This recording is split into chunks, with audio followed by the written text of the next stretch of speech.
Hey, greetings. My name's Philip. Thank you for your presence. Today, I'm here to talk about the new moon that we have coming up in Cancer.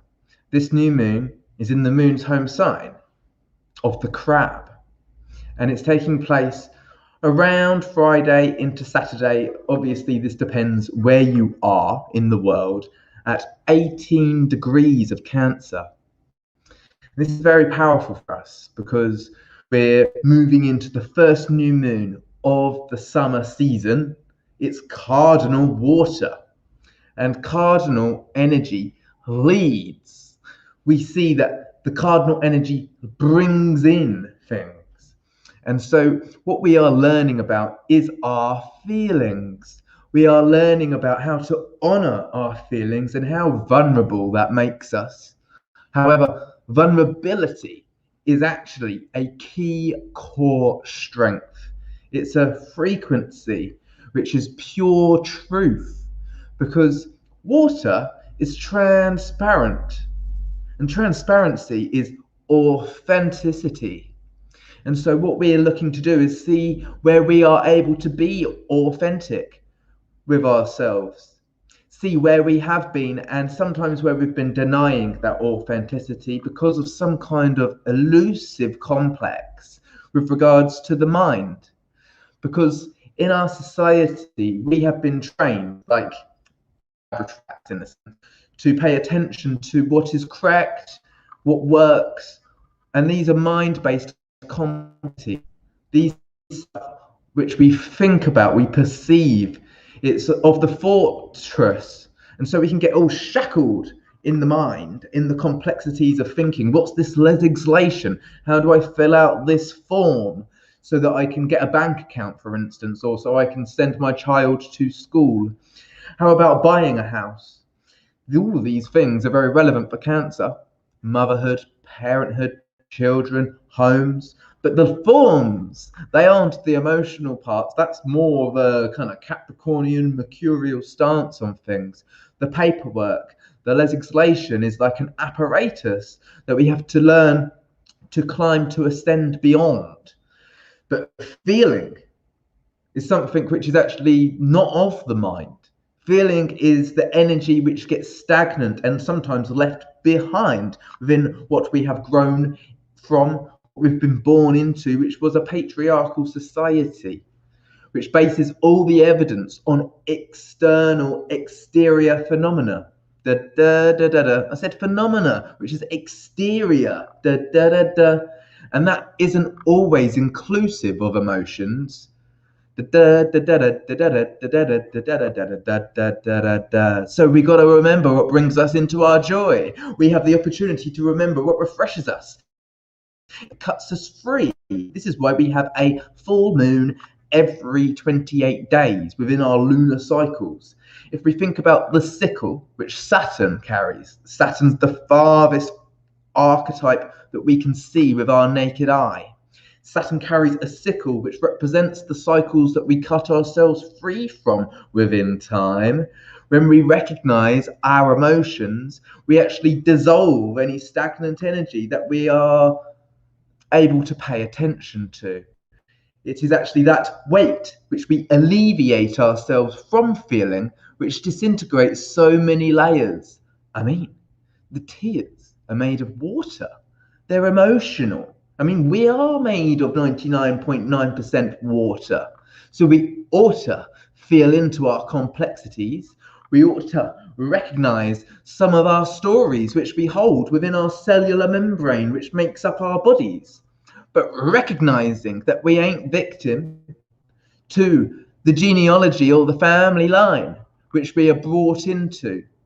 So as we buy inward into ourselves and feel our emotions, we can cut free of past emotional complexities from the family matriarchal line. In fact, we are healing our pasts and our future when we put ourselves into the center of our story. And it's the feeling that changes the whole picture. Now, what is a picture? If it isn't this frame which we hold for ourselves, but it is also a picture of water which we drink from, a vessel. And our body is our vessel. And so as we feel into the picture of our own consciousness, we can gain clarity and lucidity due to the authenticity of our own guise, our own view on ourselves. How do we become our own mother in a supportive way, which is both masculine and feminine? The mother can be both masculine and assertive, I know my mum is, and feminine as well.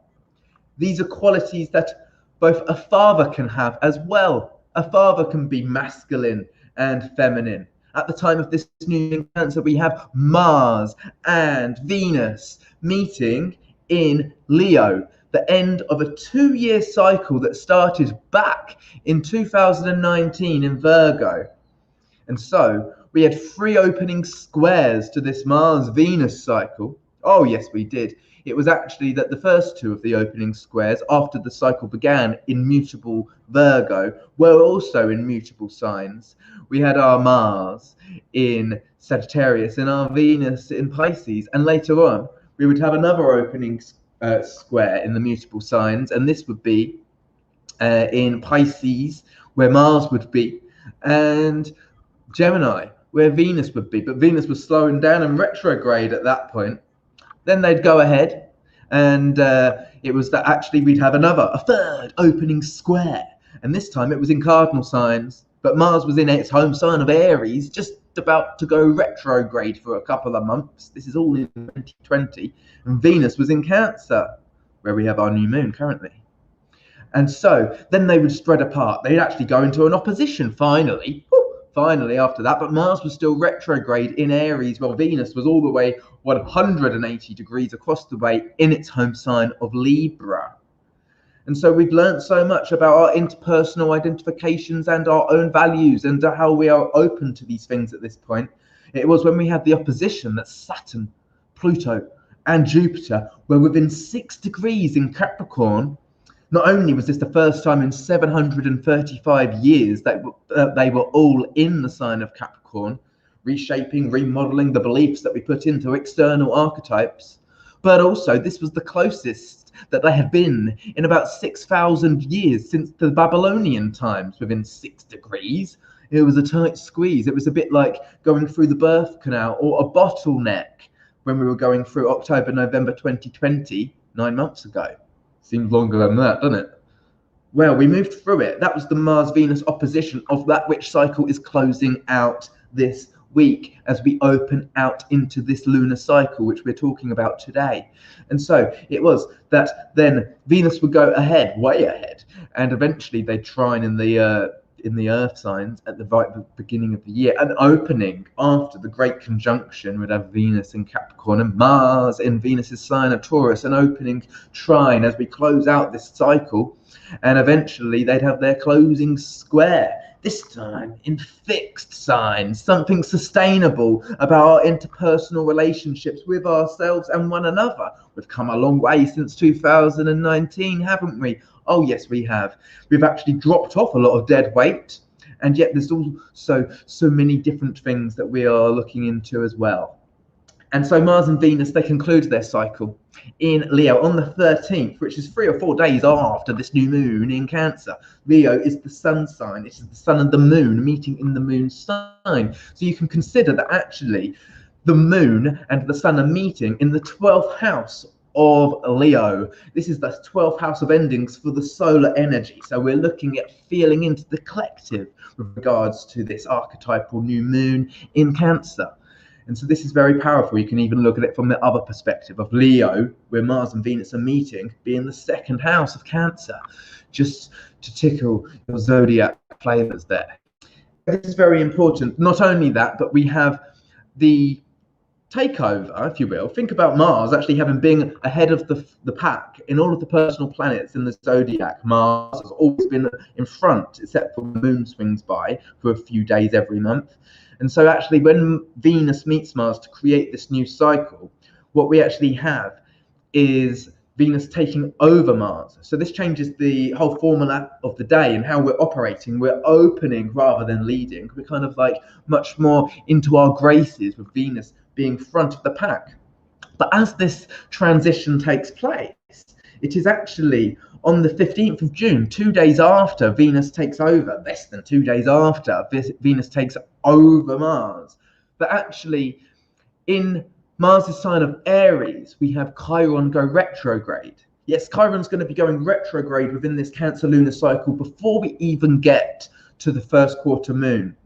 And Chiron will be going retrograde from 12 degrees and 56 minutes of Aries all the way back to 8 degrees and 26 minutes of Aries, where it was back in March, back around the 22nd of March.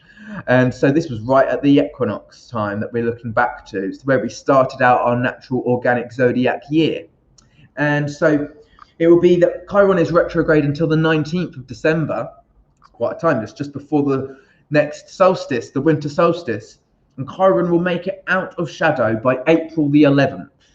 And so Chiron is a 52-year elliptical orbit. So we can consider that we're making it as far as we can go with regards to our warrior stance in facing our atmosphere, in facing our insecurities, our vulnerabilities, our inferiorities, because the atmosphere reminds us of all of these inferiorities. But the warrior is a spirit that actually stands in the face of fear, so courageous. It can be right here, present. It can find that it is the gift that stands within the face of something that's intimidating and still honors self enough to the degree that it can have enough courage to just face that atmospheric and know it's a reflection of a rite of passage. It's a reflection of core strength. That courage comes from some kind of rage or frustration, but we don't have to act upon it when we respond with love. And so this is what we're looking at. The vulnerabilities and the sensitivities and the honoring of our feelings and emotions are our rite of passage to recognize, because this is what clears up time. And we've got plenty of time. We're right here on time within this plane of existence. We've got so much time. We can take our time. Saturn grants us time. Saturn's retrograde right now opposite Venus today. We had Mars about a week ago making the same opposition. Mars in Leo, now at 16 degrees. Venus is at 11 coming on to the 12th, and Saturn's moving back from the 12th retrograde. This is the T-square we have in the fixed energies as we move towards this new moon. So let me pull up the chart, and we're actually going to look at this. We're even going to walk through the lunar cycle that we're talking about, and then after that I'm going to go on and we're going to pull cards for each of the 12 signs of the zodiac, for your ascendant, for your moon, and for your sunshine. And so there's a little bit of something for everybody. I appreciate your presence. Thank you for chatting. I see you there, the fourth house. Karen Wise, aka Lucy in Holland. Karen Wise is in Nebraska. And Adrenia, thank you for your presence. And Jay Simph. Woot woot. I'm grateful for you contributing in the live chat here. I'm grateful for you if you're watching this in the recording, or if you're just hanging out and enjoying the information that we're sharing in the background. You are equally appreciated. So if you want to take advantage of the opportunity to have a consultation with me, you can actually order your own reading. The information is in the description box below. You can have a natal chart reading where I share your own chart on the screen, your unique birth chart on the screen. We'll go through each of your greatest, most exceptional features and talents, and maybe reflect into some of the most brilliant days of your life. But we can also look at some of those more traumatic things, some of the things that we get snarled up on, see if we can find any ease, any lucidity, as well as applying all the current sky, all the transits through this year and the next coming years. But what you can do as well is take advantage of the special offer that's available for the next 10 days or so with regards to the discount on the secondary progress chart reading. It's the progress chart where the sun moves 1 degree from its natal position every year of our lives, and the moon moves 13 degrees for that same year over the course of 27 years, the moon makes a full cycle, returning back to the same phase that which we were born into. Knowing this, knowing me, knowing you, it gives us the opportunity to know ourselves, where we are within the arpeggio, the orchestration of our lives. Because when we know where we've been and a little bit more where we're going, we can be present. We can put ourselves back into the central space as the author, as the creator. That's true empowerment. I'm here to connect with you. I've actually got this whole week booked out, a couple of secondary progress chart readings to do on Thursday. Really excited about doing that. I love to connect with you guys. So yeah, all the information you need is in the description box below. Just a few more shout outs. Jules, thank you for your presence. Kerry from South Africa. Misa, you appreciated. Donna, and Corey, thank you. Said smash the like button. Thank you for giving yourself a thumbs up while you're doing it. You're equally appreciated. And Miriam, you beautiful beings. I can't say hello to all of you, but I want you to know that you are appreciated. Now let's get this chart up on the screen and we'll look at the current sky, moving through these next few days to the new moon, and we'll study the new moon chart, and then we'll move through the cycle. And so this is what we love to do. Here it is Mars's day. Did you know that the French call it Mardi? You may be French. And so Mardi is what the French call it. Over here in Mexico, where I am, we call it Martes. So it's very nice. Don't know why we call it Tuesday in the West, but there you go. This is the current chart. I bet someone's going to write in the comments, we call it Tuesday because this and that, or I'm interested to hear what you might write in the comments about that. So I might come back and have a little look. So here we go. Does the sun, I'll just see, Bethany says, does the sun move 1 degree back per year or forward? It's called a progress chart because it moves forward per year. But what I like to do with you guys in the progress chart, just before I start talking about the on-screen display, is we regress. It's not all about the future. You've got to know about your past, about your lived experiences. And so it's a very therapeutic counseling technique because we can go through maybe where we were bullied at school. Like, it was very helpful to see these things for me. We can go through where our parents were divorced.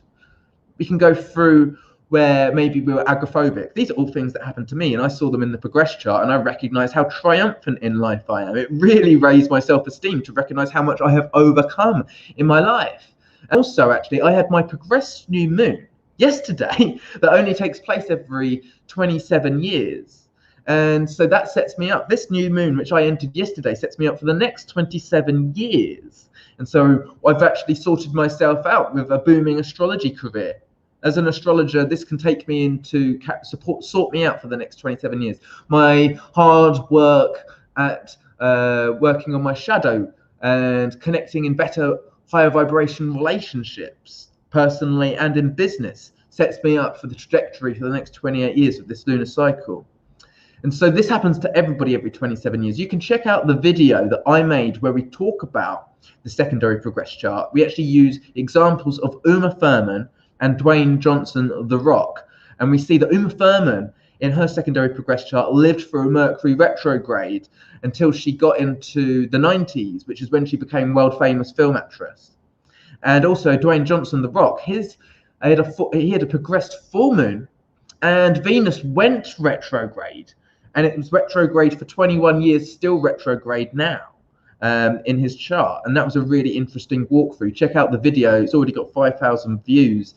Great information, fantastic technique. I even shared my own chart at the end as well, if you're interested in getting to know me a little bit more there. But now let's talk about the current sky. Let's talk about the collective sky. Let's talk about your sky, our sky. This is the sky which we are able to all relate to, because it's actually like what we can all feel into is the collective. We actually have the moon conjunct its own north node right now in Gemini, and it is actually that this lunar cycle that we are within started out in Gemini.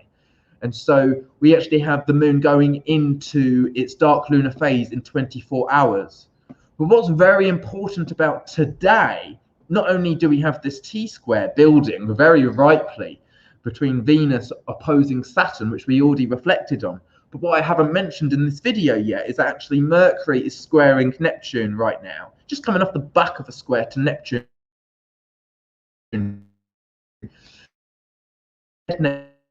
Neptune at retrograde at 24 degrees of Gemini. Mercury went retrograde.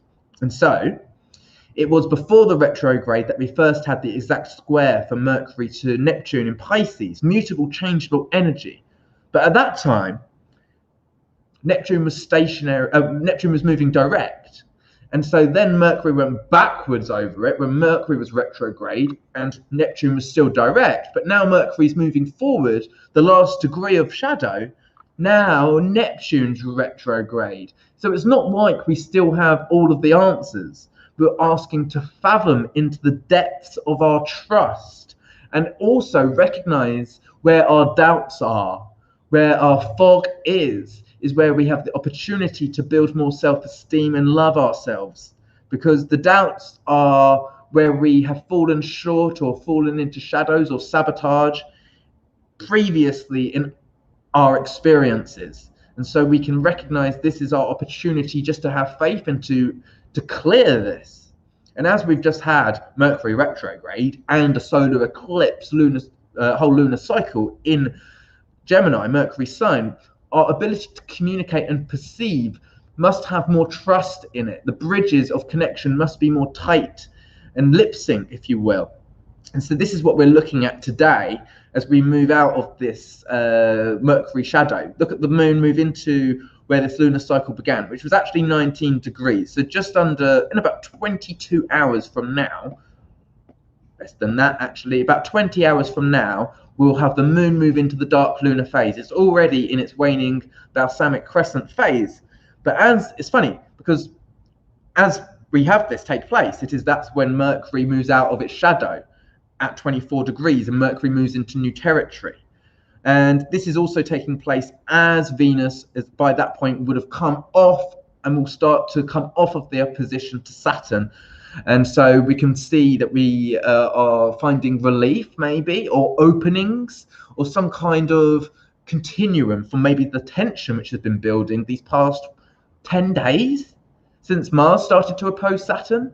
So the tension which we've all been feeling, I know I've been speaking to people, there's been tension, there's been different things, but there's been progress. And the only thing that we can do to make through these tensions, the only thing to find alleviation is to breathe. Because if we keep thinking, we're just going to end up getting more and more tense. The muscles are just going to get more and more intense. The situations and even our conversations, when we want to get resolution and clarity, ain't going to get this clarity unless we can just breathe into the surrender. And that will bring us our illumination and our alleviation. Just like a lady who's giving birth, she would have to be encouraged to breathe into the contractions, which is the squeeze. And this 180-degree opposition from Saturn is a bit of a squeeze, but it's calling for us to cut free. Consider this. Not only are we coming to the end of the lunar cycle, but we're coming to the end of the Mars-Venus cycle. And so this is a test. This is our last test to see that we pass with flying colors all of that which we've graduated through with our Mars-Venus cycle since 2019, the naiveties of us that we've learned through with regards to our divine masculine and divine feminine, our obvious body that we lead with and support our identity with, which has changed so much, and our subtle body, which we feel with, which guides us oh so much, and to how we honor both of those, lift both of those up, recognize them as equals. The men, the women, doesn't matter. It's about the quality of our relationship to ourselves and the connection that we share with our equals to our lefts and to our rights. But it's a massive thing that we're learning through. We've really come into the recognition of our spirit body since 2019, when it would have been often brushed under the carpet. We've come a long, long way. This has been a grand awakening, a great awakening, a paradigm shift. And so this T-square that we had first with Mars and now we have with Venus is the initiation into this new phase of being. But you can consider that this whole lunar cycle is still going to be us hanging on a thread. Although Venus leads ahead, until we get into the Leo lunar cycle, we're not into the fully refreshed state of being just yet, especially as this is a lunar cycle that's taking place in the 12th house of Leo. Remember this. And so we keep going, and it is actually that we have a quincunx from the freshly new territory Mercury at 25 degrees to Pluto retrograde in Capricorn, integrating all of the different new information since Mercury had to slow down, didn't make it to this point. Frustrating. It really wanted to go around the corner, but it had to just perceive, it had to be patient. We've had to hold our horses. The moon goes into its home sign, trining Jupiter, as we come into this dark lunar phase. This can be a more internal experience as we move into Thursday, into Friday. The best activity that we can do is probably the next 24 hours, Tuesday into Wednesday.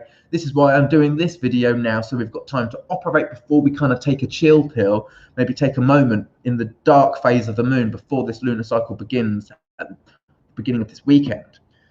And so it won't be, Mercury's going to make ingress into Cancer, but not until after the lunar cycle begins. Mercury doesn't join the sun in Cancer until the moon has left.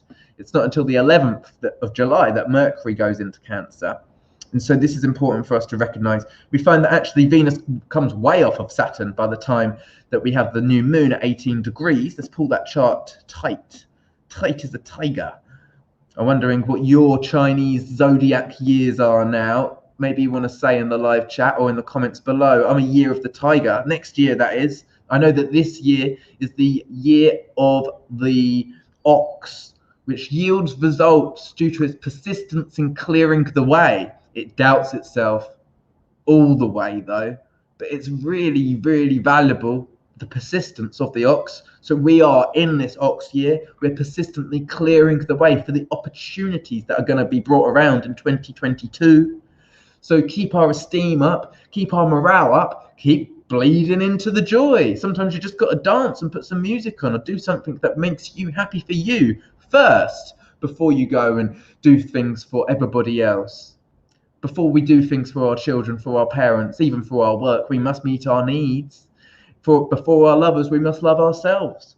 This is the only way that we're going to be able to continue to be in healthy relationships.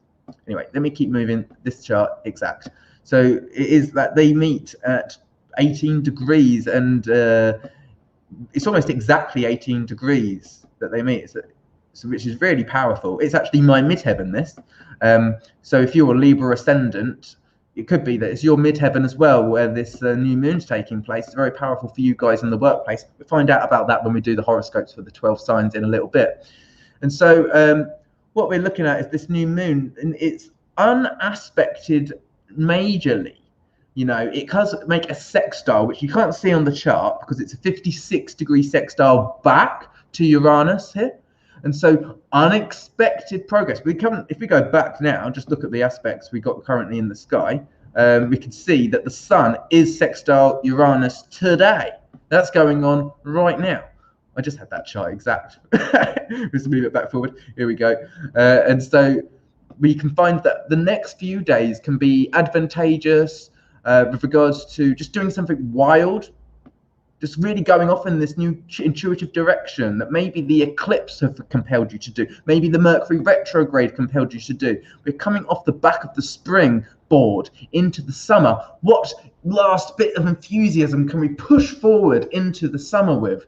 I mean, maybe we just want to follow through on some plans. You know, I'm really feeling about going to this Bulgaria trip that Lada's organized. And so I'm really thinking about booking a flight from Mexico to Paris and then to Bulgaria. I want to get that bought these next few days before we get to the new moon.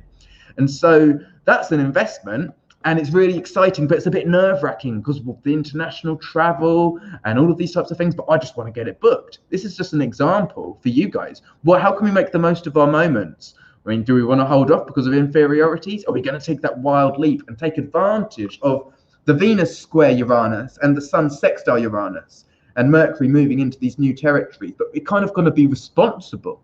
You know, this responsibility and integrity that's being asked for by this opposition to Saturn, which we got going on. Anyway, this new moon does make this kind of loose sextile to Uranus. It also trines Neptune, which is retrograde.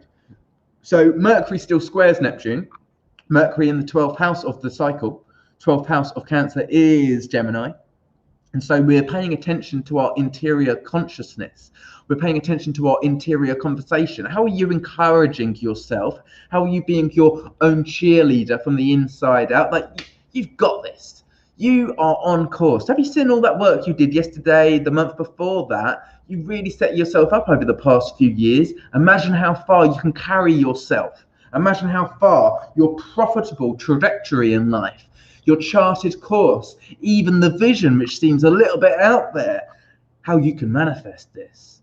And you carry it within a confident manner, within your vibration and frequency. And this is what we're practicing. And it comes with a tremendous amount of vulnerability, because this is a square to Chiron, just about still. There is, again, this 56-degree angle to Chiron at this time.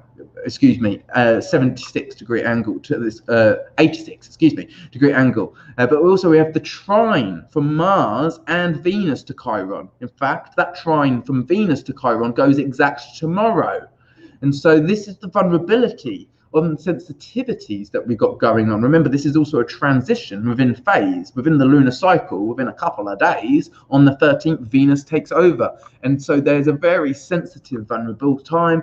As Chiron goes retrograde, it's like we can't lead this front anymore. We're going to see that this brings a lot of buckling and a lot of changing. What is true for people is changing at this time. The South Node in Sagittarius, the North Node in Gemini. There's so much new information all the time. In fact, as I say, we want to get out of the thoughts sometimes. Don't really need to look at all of the information that's available to us, because it can be a little bit too much. Sometimes that keeps us stuck and paralyzed. And we want to get out of that paralyzed. We want to flow. We want to guide ourselves with our intuition and our knowing. But Saturn is asking us to do our due diligent fact-checking to a certain degree, with the sextile to the South Node, with the trine to the North Node. So there you go. But what we also see with this new moon is that there is the opposition to Pluto still. Pluto retrograde in Capricorn is saying, hey, we're changing the manner in how we support ourselves. We're changing the manner of our reference point externalized. It is altering the traditions. But yet there's this confrontation with the type of changes that we're making. And it will go on, that we will have on the first quarter moon. It will square Pluto and the Sun. The moon will square Pluto and the Sun when it's in Libra. Now let's look at this as it unfolds, this lunar cycle.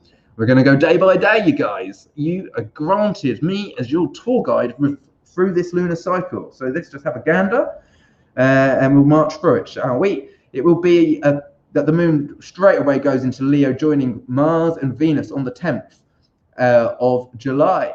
And then they'll actually join them together on the 11th, which is the day that Mercury makes ingress into Cancer, where it will be for 3 weeks, joining the Sun, still visible for a little bit, but it will catch up with that Sun before its transit in Cancer is over.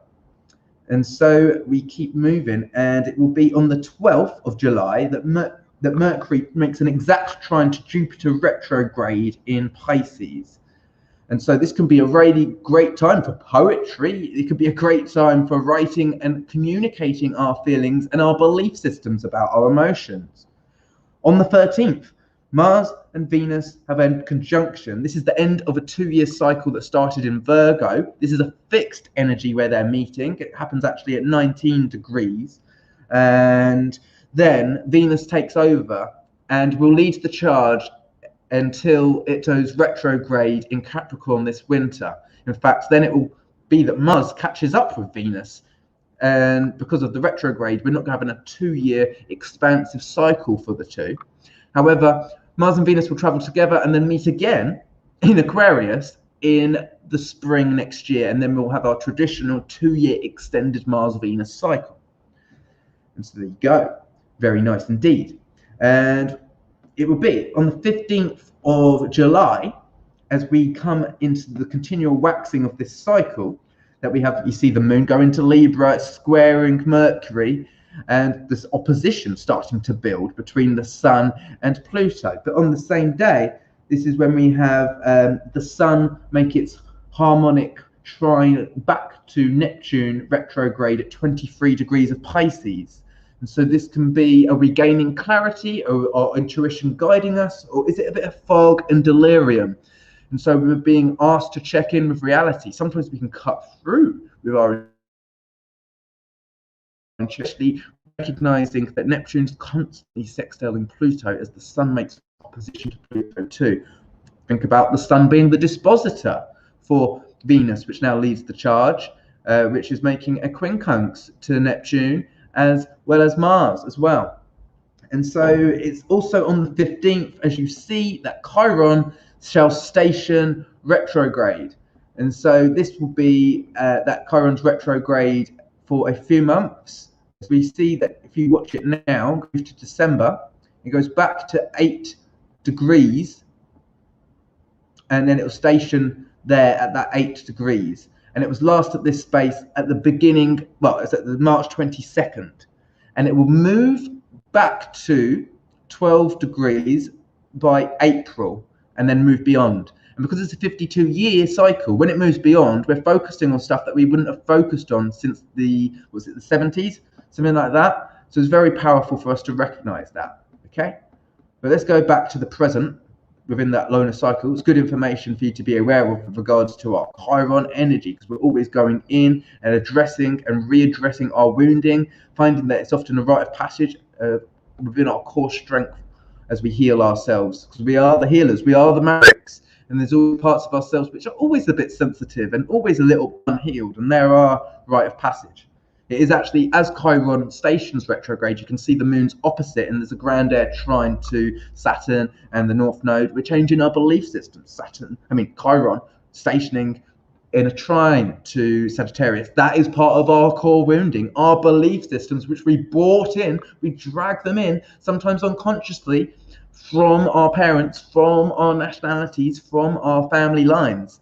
And so this Cancer lunar cycle rules the family. It's about letting go of these belief systems which we carry on in within our cellular membrane. We felt a lot of trauma when we were carried in the womb, a lot of us.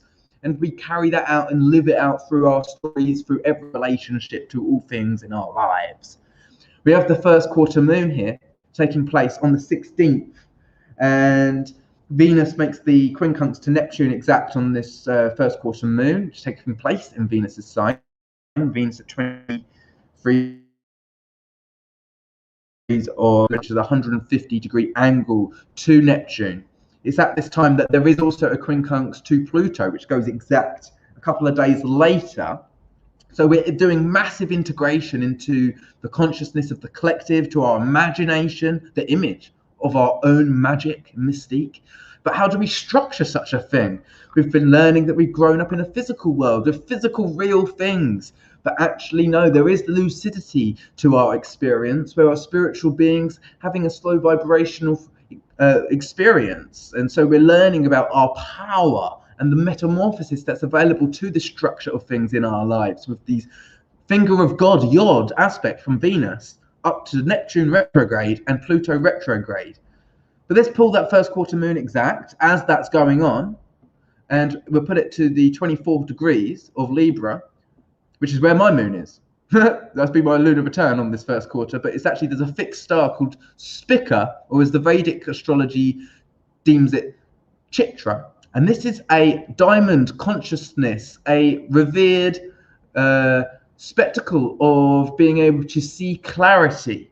So we can see that emphasis with regards to the quintessential finger of God in play, with Venus making the quincunxes to Neptune and Pluto. We can't quite see clearly, but we can fathom it in the depths of our awareness. Also, Venus sextiles the moon at the time of this.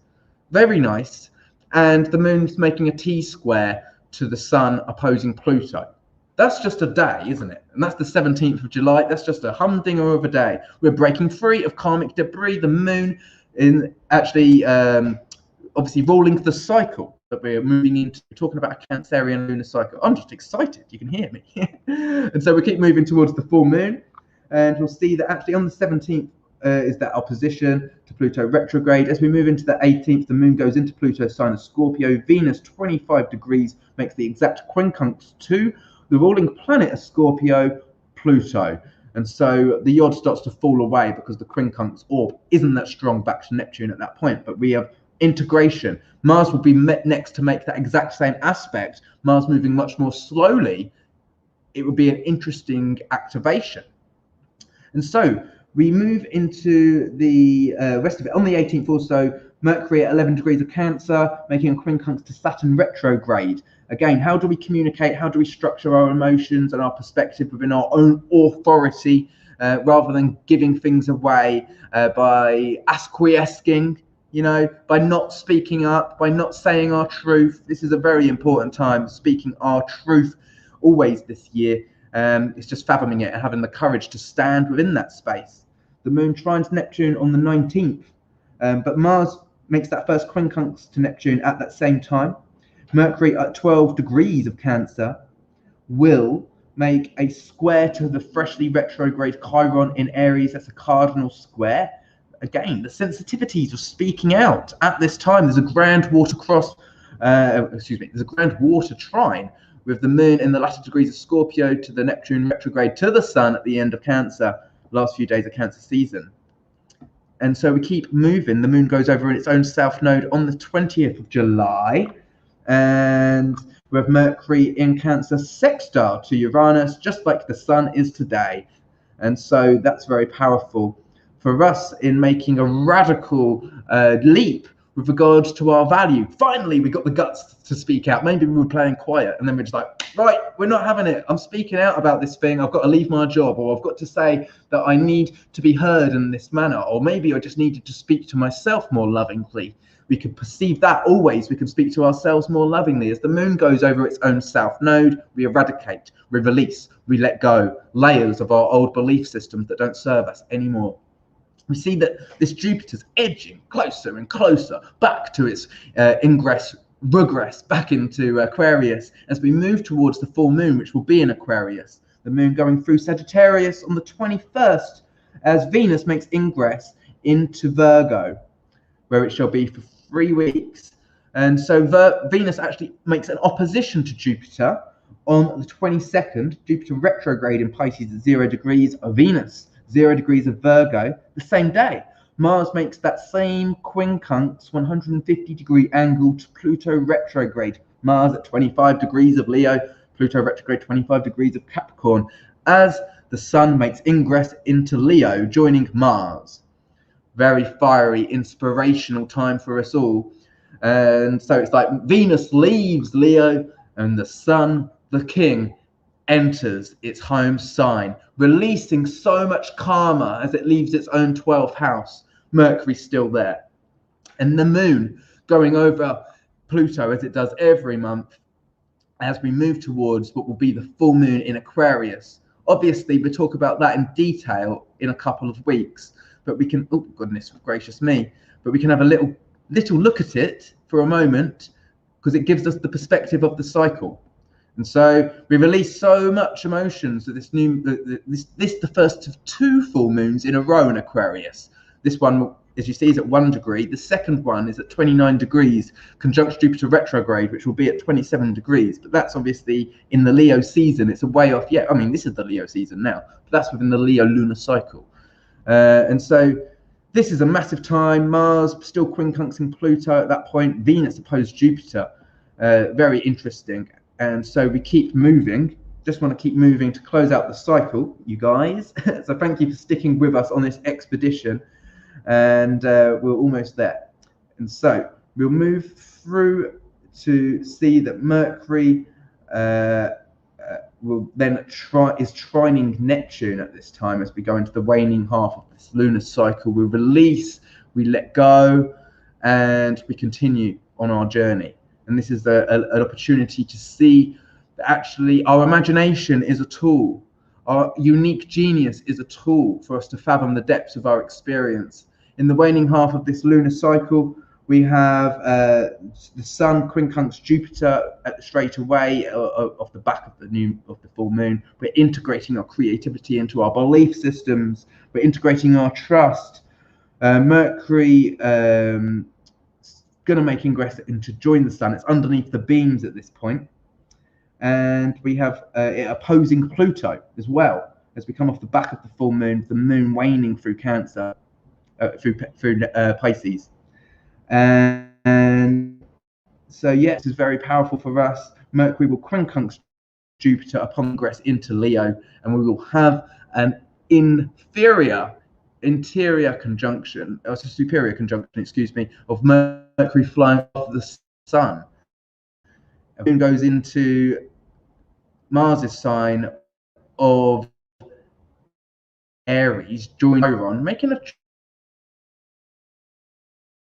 trine to, as it wanes, trine to Mercury. At this point, we have Mars in a of the fixed ingress into Virgo, joining Venus, and that is interesting. This goes back. We see that before Mars leaves Leo, Jupiter makes its regress back into Aquarius until the 28th of December. But it's actually that we have the snapshot, the moment of Mars opposing 180-degree opposition to Jupiter. And this is very powerful for us because we had Venus in Virgo oppose Jupiter in Pisces, but now we get the opportunity to see the dynamic of Mars and Leo oppose Jupiter in Aquarius. I just think this and feel this is very interesting for us. And it's allowing us to see different perspectives and what's going to be going on in the world. Who's to say? But we're recognizing that this cycle is interesting. When the moon goes into Taurus, it makes trines to the Mars that's freshly ingressed into Virgo, joining Venus. The moon in Venus's sign exalted, waning in its third quarter at that stage. We're releasing so much at this point, and we keep on moving. Lovely trine from the moon to Pluto at the 1st of August. And we have that cazimi of Mercury and the Sun at 9 degrees that takes place of Leo. Very powerful because that is actually in a trine to the South Node still and a sextile to Rahu, the North Node. So new information, burning away old information, Icarus getting its wings burnt by the Sun. The moon keeps waning, as it does, as we prepare for what will be a Leo lunar cycle. We have the moon going through Gemini, and I'm not going so detailed into the aspects on the waning half of the cycle, but we will have the new moon eventually in Leo. So obviously quite a detailed review with all of the aspects, especially on the waxing half of the cycle. When we get to the full moon, I'll detail the waning half more so for us. But I think it's important to know what the whole cycle offers. Yes, it starts at 18 degrees, but we know that it's actually that we don't have a clean slate to create on with regards to our creative energy until the Leo lunar cycle. So this is all clearing karma, but by feeling, not by thinking, not by doing physical things, but actually by being with ourselves, by being with our frequency and seeing how we can recognize that our heel, think about Pisces, it's our heel, the foot. You can't always see your foot. You can't always see your tail. It is our intermingling with all things that we have in relationship, whether it's a business, whether it's a house, whether it's our own body, or whether it's with other people. We learn about all the different things that we have feelings about inside of us. And it's these opportunities that we get to cut free from the old story. So as we hold space for ourselves and even allow space for each other, this is what can create miracles as we shift stagnant energy, which is fertile for change. The composite nature of all of our stories folded in one another are the most fertile things that we can change. The grand composite nature of all stagnant is the most fertile thing for resolution. It looks dark and unseen, but it's the most potent part of our soil. Even think about it, the occult parts of the Zodiac, Scorpio, well, there are recreational parts. That's where we get to be born again. So, thank you for your presence. Greta, I appreciate you in London over there. Thank you for your presence. I'll be speaking to you over the next coming days. We're arranging a consultation. I see you in the live chat. I can't say hi to all of you. I just say hi to who I can see. Elle, Rosie, Jane, George. Thank you for your presence, you beautiful beings. I'm grateful for you. I was learning. I'm going to just have a little chat with you for a moment, and then I'm going to pull cards. I was learning yesterday about the peso and how it used to be. This is so interesting. I would love to see your feedback about what I'm about to share. The peso used to be equal to the dollar before America was deemed as America, before the forefathers named America America. It was known as Rocco or something like this. Don't shoot the messenger here. But it was known as Rocco, and the American $2 dollar was known as equal to the Mexican peso, which was the $1 dollar. And the $1 dollar was backed by silver. It was known as a piece of 8. What is the number 8? It is Saturn. It is silver.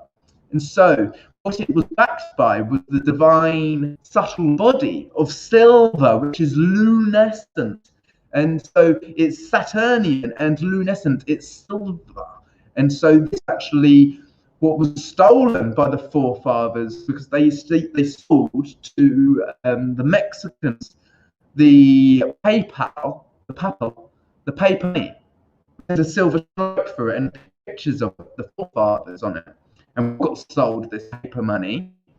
And we got sold the money in the first place. The money is the external representation of source, which is you and me. The great work, alchemistic work, is the internal work, Cancerian work. And so the external hermetic version, the external version of God or source, whatever you would like to call divinity, is money. And now the new version, the hermetic representation of what is source energy, is the cryptocurrency. And so we've gone into digital currency rather than just paper currency. And yet we used to deal with actual silver coins, which were Saturnian, pieces of 8. Mate, Mahari, that's what the pirates would use, isn't it? Anyway, that's a piece of information. And it's very interesting. And actually, silver was better than gold. You don't want gold, you want your silver. Anyway, thank you for your contributions. I know that there might even be some cross wires with regards to that information between you guys. I got from Seven Bowmore. And so credit to Seven. And it's very powerful information. You can check out that stuff. It's all classified on Wikipedia. It's very interesting. I'm going to continue to research that stuff. And because it's very wealthy information to know about all the different times that we've been divided and used as slaves, because we ain't here to be less than, valuing ourselves. And this is what this Lunar Cycle's about. It's all about honoring our value by recognizing our emotional protocols. Anyway, if you want a personal consultation with me, so I can run through your natal chart, all the transits, and even do techniques like your progress chart reading, you can contact Astrology below, and they're organised for us to connect at a mutually beneficial time. We actually record all our consultations, so you get an actual record of the interaction, which is really beneficial for your continued studies, especially as we go through transits for the next few years. And so you can find it very beneficial. I'm here to hold space. All the information that you need is in the description box below. I'm fully booked up to this weekend, but maybe we can arrange a time into this next lunar cycle. Each one of you and giving off a thumbs up, as well as this video, sharing it with anyone who you feel may resonate. My interview with Roy Gillis, where we talk about this whole summer energy moving through the next few years on this channel, as well as the video which we did for the progress chart reading. Great information if you're interested in that kind of thing, as well as all the rest of the great videos from other astrologers on this channel. I'm grateful. So we're going to run through each of the 12 signs of the Zodiac now and pull representation of your ascendant sign. First and foremost, it's the best, and also your moon sign, but your sun sign as well. In fact, if you really like to play astrological bingo and even play with your empty houses, like I've got nothing in Leo in my natal chart, but I could account for that and still apply the readings of the cards to those houses. So if you know your chart, play along at home. If not, consultation and we can educate you to carry you to your chart. Other than that, let's get started. I'm having another sip of my drink. Intending you're finding yourself within good graces throughout these moments.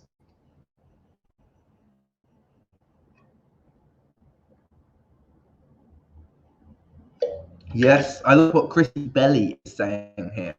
Something about money, water being the original currency. Well, the debt started last time Saturn, Pluto, and Jupiter were in Capricorn. The ducat, that investigation, really goes back to it. Really, there was all kinds of natural free energy that is available to us that was there through the temples and the cathedrals of the whole world. The past few centuries have been falling into some really unfacilitated way. But we, you and I, we are the facilitators that lead with the change to be. So, if you're a Cancer ascendant, if you're a Cancer moon, a Cancer sunshine, if you're happy solar return to you, we're grateful for you. And this is for you guys. And we can see actually that this is a new moon, 18 degrees of Cancer, in your first house, with the sun meeting the moon. The sun rules the second house. So what we can synthesize is that this is a very important new moon with regards to your self-worth, with regards to how you create and use your talents, which you enjoy and you identify with. With Venus and Mars at the time of this new moon, recognize this is all about how you honor your own connections to community and how you support yourself within your gifts and talents and how your community supports you, because your identity is a valuable one. You are a creator. And we're looking at closing out the old ways of doing things, the old beliefs that we felt had to be done. And we're going to have a face-to-face, a head-to-head within the waxing of this lunar cycle. We just saw the T-square. It's a week into this lunar cycle with a new Mars-Venus cycle starting, Chiron retrograde. Oh, it's a saga. For your role in the world, Mars rules your 10th house. Venus rules your 11th. Think about those two energies coming together right now in your second house within this lunar cycle. It's very empowering for your manifestation. You could suggest, dun, dun, dun, dun, dun, dun, it's showtime for you guys. It's about your creative flamboyance. It's about your own enthusiasm and enjoyment. It's about you. It's your lunar cycle Cancer. And so you can feel into the love of your own momentum. Wow, not only do you have one major arcana at the bottom of the pack, you got another. The Wheel of Fortune. Really? Yeah. The Wheel of Fortune suggests that you can bleed on out and expand your sense of self as you feel into the vision of your own recreation. Oh, yeah. You can feel into the creation of your own emotional display, your own connection to your own play. Wow. You've got the Wheel of Fortune and the Sun. This is a great new beginning for you, a whole new cycle. And it's very powerful indeed. I love it. Look at that, double major arcana. The sun and the moon meeting. The sun rules your second house. Venus, Mars in Leo, which is your second house. Oh, I love it. Fantastic. We'll leave a full moon for you in your 8th house. And so this is very empowering. When we look at the Wheel of Fortune, it is the fixed signs, which is Leo, Taurus, Leo, and Scorpio, and Aquarius, where the full moon will be. And so you can recognize that this is a massive change and it's a bleeding expansion for you. Okay, next we've got Leo itself. Yes, Leo. The sun's in its own 12th house right now. You're all in planet, actually in Cancer. And so this lunar cycle is starting out in your 12th house. And the 12th house is always about endings. This doesn't mean that things are finishing. You could say your contributions are completing. Maybe it's a karmic clear out which you're finishing out on as the sun moves towards your first house. This lunar cycle will last obviously for the whole 28 days with the synthesis of you letting go and purging emotional things with regards to collective connections or devotions to the collective, you could suggest. Very powerful indeed. And you've got Mars and Venus already in your first house at this time. So there's a very passionate action, but it's about receptivity to it as well. There's two cards which flew out here. And the full moon is going to be opposite your sign. How can you nurture your interior, though? You know, it's 12th house. It's very back here. How can you nurture yourself with the Cancer lunar cycle from inside out? Love starts inside. It's an inside job. It's a labor of love. And so you can find that as your soul, 12th house, is connected to the collective, you are the Queen of Hearts. You are within your own graces. This is powerful for you, Leo, as you clear out the karma, the cosmic debris from the soul lineage of our own maternal line, as well as the collective as well. Bottom of the pack, we got the Three of Pentacles. And so we got 4 cups, the Queen of Cups, which is the Queen of Hearts, and the Three of Pentacles, which is suggesting that communication can be very, very valuable at this time for you guys as well, Leo. And so we can recognize so much about how the first quarter moon is going to be in your 3rd house in Libra. Venus actually in your 1st house, ruling your 3rd house at this time. So you can identify with your ability to communicate. And you can even be receptive to listen to so many more people, as well as express yourself as well. Not only that, but Mercury will be at the time of the new moon is actually in Gemini, which is your 11th house there, Leo. Lots of connections can be made, but really it's an internal experience as well as an external one. So it's about being able to be present when communicating, because it's a bridge. It's a bridge that starts at our temple, and it's this which allows us to really feel into the execution of clear, authentic connection. Wow. Okay. Virgo. Well, Virgo, it's fun for you guys as Mercury is coming out of its shadow today. Your ruling planet Mercury at the top of your sky in the 10th house in Gemini. And so what we can recognize for you guys is that this lunar cycle in Cancer is actually taking place in your 11th house. Mercury will join into Cancer on the 11th, but starts out still in the top of your sky, in the marketplace for you, if you will. So you can feel very much on show, Virgo, at this time. But again, this is about the honoring of your home within community. Where feels like home to you? Where do you feel most at ease? Where are you welcomed for emotional protocols, for your honoring of your feelings? And where do you also make other people feel at home? Mikasa Sukasa, with regards to connecting with different people at this time. You can be very busy going from different places. You can even make quantum leaps when you're introduced to different people at this stage. And so we can recognize that actually the sun rules your 12th house. So this is very powerful with regards to intuitive guidance or creative devotional collaborations with other people you end up connecting with. Straight away, there's a card, it just didn't wait. Again, the second time, it didn't happen in the last draw. The second time already, we have the Wheel of Fortune for you, Virgo. And we do have Jupiter across the way in Pisces for the majority of this lunar cycle. Interesting. But we also got the bottom of the pack, the Four of Wands.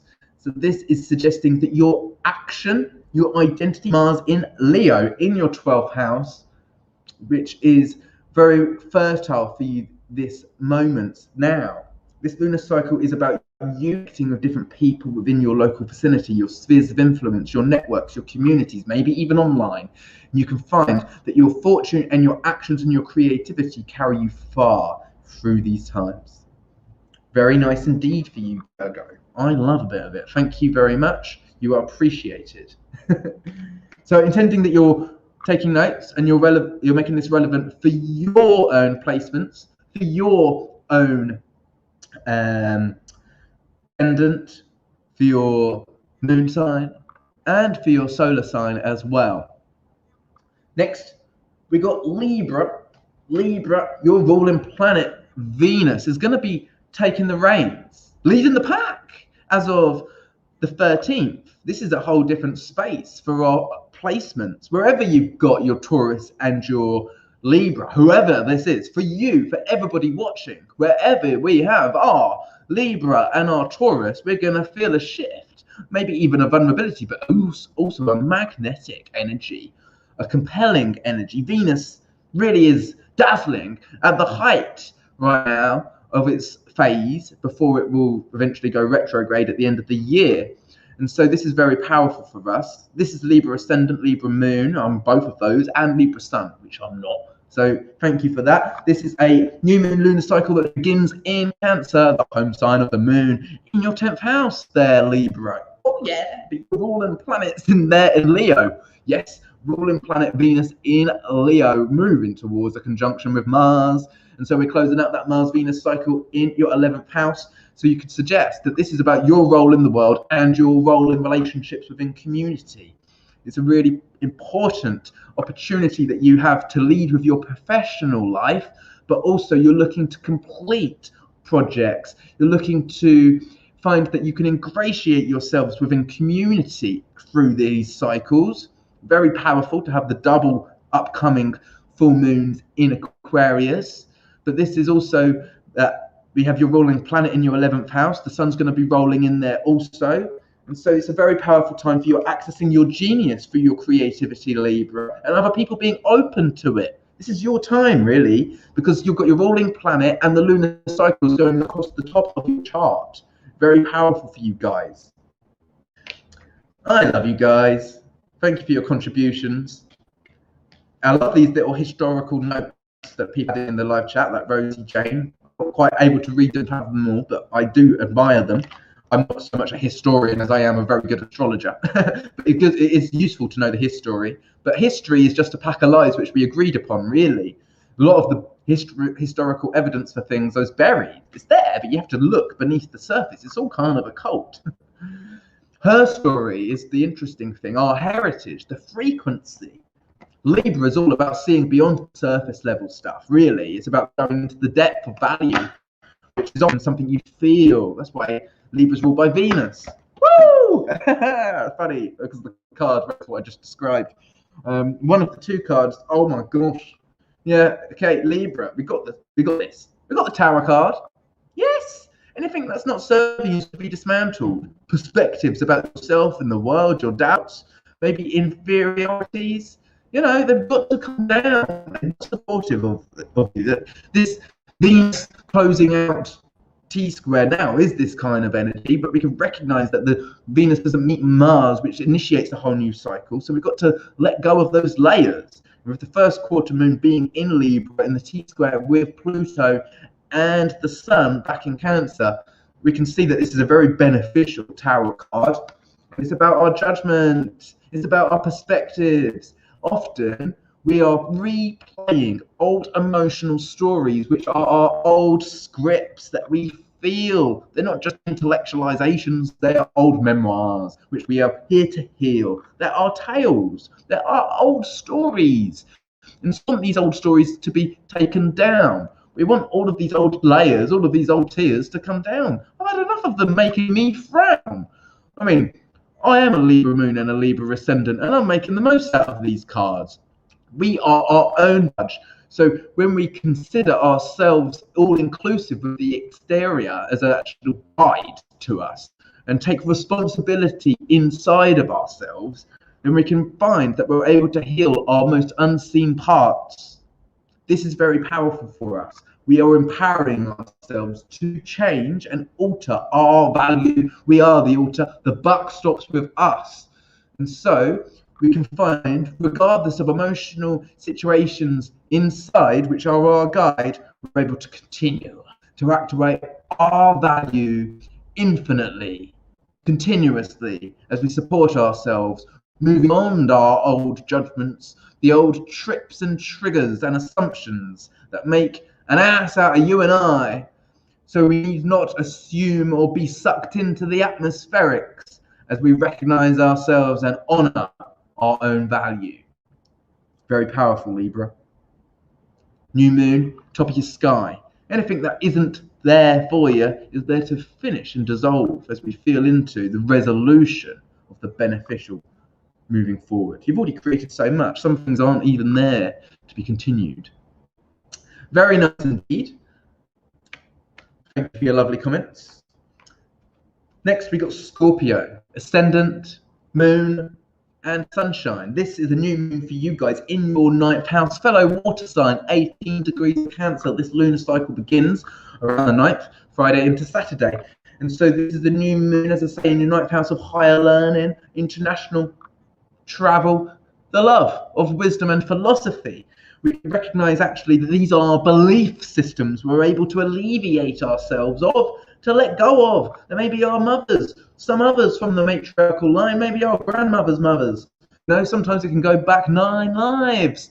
So we're recognizing that we're doing cosmic work, we're doing collective work, we're letting go of so many eons or even centuries of karmic debris, and you feel we're able to let go. Scorpio, you are emotionally deep.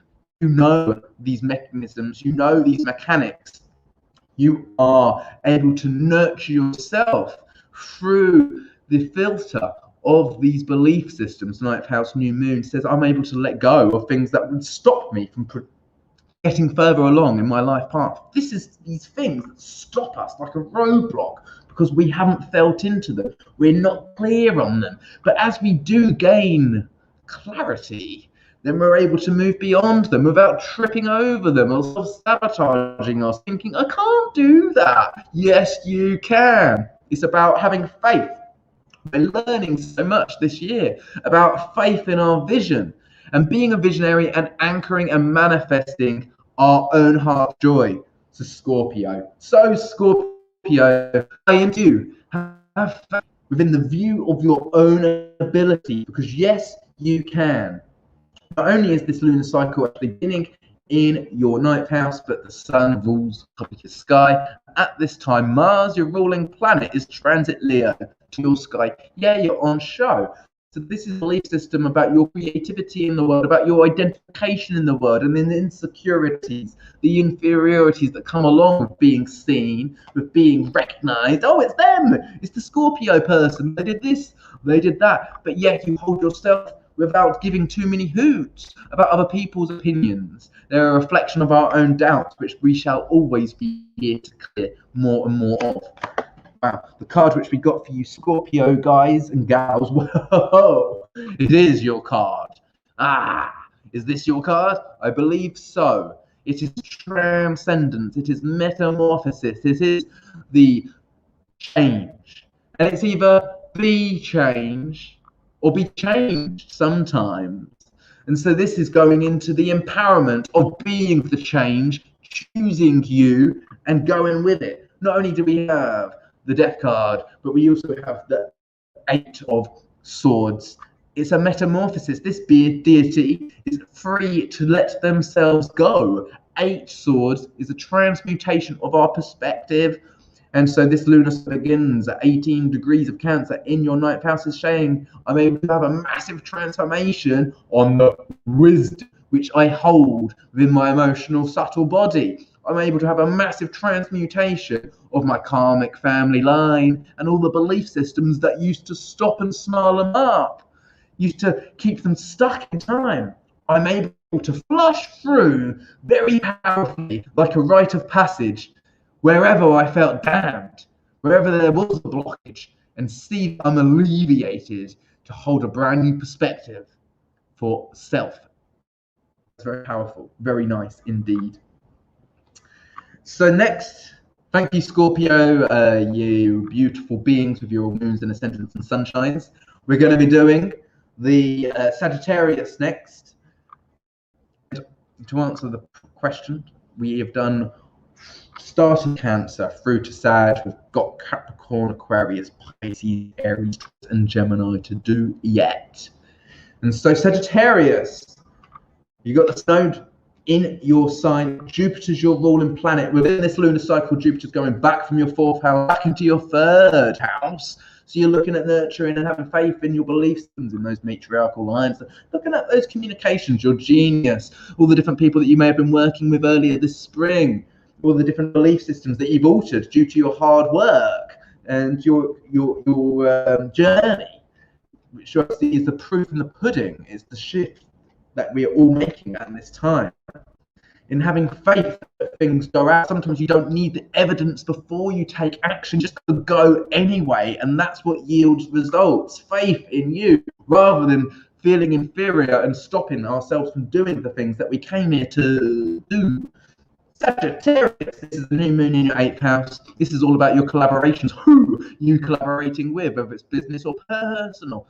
And you recognize this is bringing a metamorphosis for you, because Cancer being your 8th house, this suggests a very emotional, nurturing bond. But how we can recognize our most unseen emotions be brought to us. How can we bring to ourselves in a way which is soothing and nurturing and gentle? Well, it's through the right partnerships, isn't it? It's through those partnerships that hold a loving space, that don't pressure us, that don't rock the boat, that reflects truth, allowing us to meditate on the truth that we hadn't seen. It takes time, but we've got all the time in the world. This is a very personal time for us, Cancer season. Mars and Venus coming together, the lovers, the warrior, and the goddess coming together within us, within ourselves. This is a new time for interpersonal identification and our relationship to our gifts and talents. How do our lovers and our business partners support this, Sagittarius? You're supporting your lovers and business partners as well. The Four of Swords says meditate and nurture your thoughts when connecting emotionally with other people in your interpersonal relationships. Two of Cups. But yet, this is a very activated time. This is about being within the integrity of our own self-identity, not putting ourselves second, but going first. Even though Venus is taking over Mars, Mars shall be still first within the timestamp of this lunar cycle. And so we can see that it's a very activated, very fiery, very inspirational time, but we must hold space like a warrior to respond with love rather than react and trip us over tea kettle over our old stories. But if we do trip, if we do trigger, then we know that's our opportunity to resolve, to gain clarity, to see a picture of consciousness with greater resolution. Love it. Thank you very much, Sagittarius. Four of Swords, Two of Cups, and the Knight of Wands. An activation that allows you to learn how you respond to others within your personal relationships. The Sun rules your 9th house. It's changing your belief systems and how you are the creator of these. Again, the 9th house is about rising like the phoenix. So any kind of ego death is an opportunity to be born again. Capricorn. Oh, Capricorn, the last full moon was in your sign. And so now we're recognizing, oh, so much, but actually you're still in play very much. We are all the signs. So this is for your ascendant, for your moon, and for your sunshine. We've got Pluto still in Capricorn, retrograde, is going to be opposing the sun on the first quarter moon, squaring the moon back in Libra, very cardinal kind of T-square that we shall have a week into this lunar cycle. But your ruling planet is Saturn, retrograde, currently opposite Venus. Saturn's in your 2nd house in Aquarius. So Venus is actually in your 8th house. This is a very powerful time for you guys with regards to your relationships. Another 8th house scenario, just like Sagittarius, Capricorn. How are you connecting and ending old cycles, yet beginning new ones? Not dragging in the old patterns, not dragging in the old stories, not dragging in the old staples of ways of being. Going into a higher echelon, an octave above. Letting go those old debris, those old karmic stories. The old tears can fall away as we fall into a new manner of being within our personal relationships. This new moon is in your 7th house, though. That is very powerful because the 7th house is about our perception, our way of perceiving others is often a reflection of how we perceive ourselves. So this is about the filter of our consciousness. Are we seeing clearly, or is there blemishes on our lens of perception? How can we find that we're able to get more clear? Well, this lunar cycle shall provide opportunity. Okay, very nice indeed. It's a bit like washing out our eyes, washing out our wounds, washing out our own family, because this is the kind of thing that we carry in. And we're not always here to keep carrying it in, keep dragging on with the old stories. That ain't for us. It's not for our children, so it's for us to do the work. Labor away with love and bring in a new clarity, authenticity. Sometimes we just got to say, hey, I'm feeling vulnerable and sensitive. I don't like being spoken to like that. Or I would like more communication, please. 5 Pentacles. This is about the physical manifestation of your own creations. The sun and the moon meeting in the 7th house. But again, you're recognizing that actually your ruling planet Saturn is all about the How can you sustain yourself? How can you recognize that maybe you already have sustained yourself and this is the best of times, but the feelings are on old replay? Maybe you actually got a new relationship and it's all really great, but your feelings are reminding you of something that's much more old, which you're done with. As a Capricorn sun, I recognize this. I'm doing the best in my professional life that I've ever done and in my personal life that I've ever done. But the old doubts and fears still there because they're feelings which we hold within our embodiment, which is water. And so what we are reckoning that we face the old doubts, we clear out the old fears. The old inferiorities ain't ours to keep replaying, but this time spin the record DJ, because ponder the replay one more time. We're going to break through from this and rewrite our script, shake up the sketch and see that this is a whole new journey. This is a whole new life. This is a whole new experience for me. You are the fool, Peter Pan. This is about recognizing that as we take care of our shadows, 7th house projection, the anima and the animus, we're able to really take responsibility for our hero's journey and recreate it, see our value and see that we're being honored rather than lashing out, reacting, retaliating. We can be resilient, a warrior of love, and change the record. Oh, Mr. DJ, you are the source. This is your opportunity to re-record this groove because you are conscious enough not to react and trip over the same old tracks anymore. I love this. The Fool and the 5 of Pentacles. Very powerful indeed. That's for Capricorn. Oh, yes, indeed. And so that's halfway through. And if I'm going to perform at optimum power, at optimum speed, then what one would have to do is take a quick bathroom break because we've still got 6 signs to go through. And rather than me rush or speed up, it's just best that I take the break to alleviate myself. And so thank you for your patience. I'm grateful for you. I'm not going to leave you with nothing going on though. I'm going to put on a bit of music. It's a bit tinny. I'm going to invest in a microphone for you guys because I care about the value of my productions. I really do. I'm just looking to get that microphone delivered pronto. You see, but the next time we do a video, I intend that we've got a brand new microphone for you guys. But I'm just going to be about 2 minutes. I'm going to leave you with my friend's band, which are a ska band from Brighton, UK, called the Meow Meows.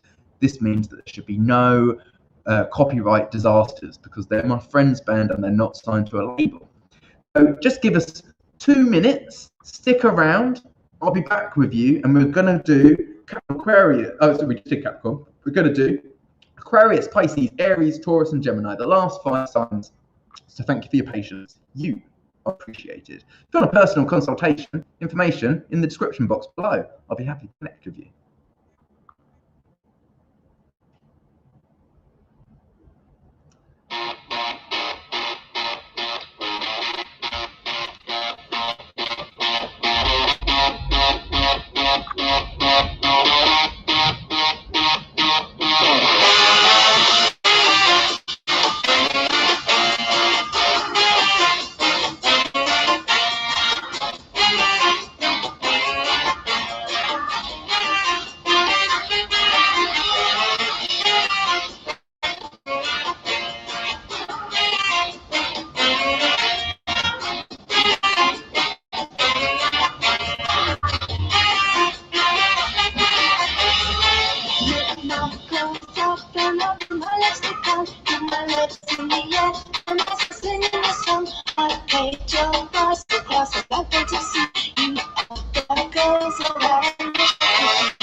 And I drink all of the wine, start a fight in a cup, but I remember I wish I had the fire in my belly. You do grow up in the church, you get to go to school.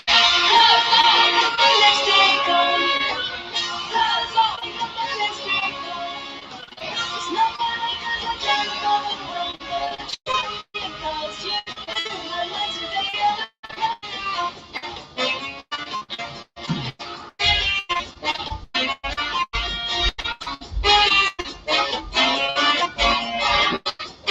place now to play the kid of your life. The rainbow color and the dawn in the sky. I wish my words were even half as true. But once in the heart of the